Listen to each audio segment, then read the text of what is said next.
ആകാശത്തിന്റെ അനന്തമായ ഇരുളിലൂടെ സഞ്ചരിക്കുന്ന ഒരു ശക്തിയുണ്ട്. അവന്റെ ദൃഷ്ടി പതിച്ചാൽ ദേവന്മാരും മനുഷ്യരും ഒരുപോലെ നടുങ്ങും. അവനെ ലോകം ശനി എന്ന് വിളിക്കുന്നു. ത്രേതായുഗത്തിന്റെ മഹാകാലഘട്ടത്തിൽ രാമായണ കഥ ഭൂമിയിൽ അരങ്ങേറിക്കൊണ്ടിരുന്ന കാലം. ലങ്കയെ തേടിയുള്ള യാത്രയിൽ രാമസേതു നിർമ്മാണം പുരോഗമിച്ചുകൊണ്ടിരുന്ന സമയത്ത്, ആ സമയത്താണ് കർമ്മത്തിന്റെ അധിപനായ ശനി ഭക്തിയുടെ രൂപമായ ഹനുമാനെ പരീക്ഷിക്കാനെത്തിയത്. ഒരു ദിവസം ശനിദേവന്റെ ദൃഷ്ടി ഭൂമിയിലേക്ക് വീണു. കാടിന്റെ നടുവിൽ ആൽമരത്തിന് താഴെ രാമനാമത്തിൽ ലയിച്ചിരുന്ന ഹനുമാൻ സ്വാമിയെ അവൻ കണ്ടു. ശനി സമീപിച്ചു.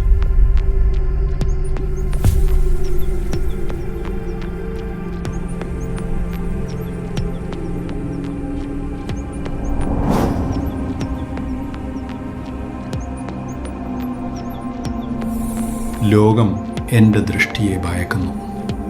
ഇവനും അതിൽ നിന്നും വ്യത്യസ്തനാകില്ല.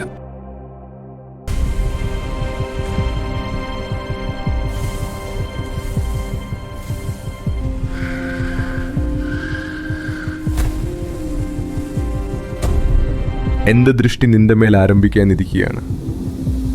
നീ തയ്യാറായിക്കൊള്ളൂ ഹനുമാൻ. ശനിദേവ, എനിക്ക് രാമനാമം ജപിക്കാനുണ്ട്. നിങ്ങൾക്ക് എങ്ങനെ വേണമെങ്കിലും എൻ്റെ മേലിരിക്കാം. ഞാൻ നിന്റെ തലയിലിരിക്കും.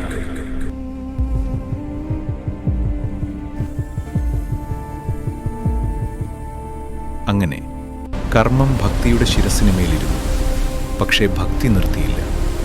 രാമസേതു നിർമ്മാണം പുരോഗമിക്കുകയായിരുന്നു. ഹനുമാൻ ഒരു വൻ പാറ ഉയർത്തി കടലിലേക്ക് എറിഞ്ഞു.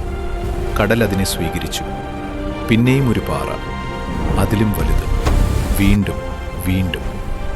ഓരോ പാറയും ഉയരുമ്പോൾ ശിരസിന് മേലിരുന്ന ശനിക്ക് ഭാരം കൂടുകയായിരുന്നു. ഭക്തിയുടെ ശക്തി കർമ്മത്തിന്റെ കണക്കുകൾക്കപ്പുറമായിരുന്നു. അവസാനം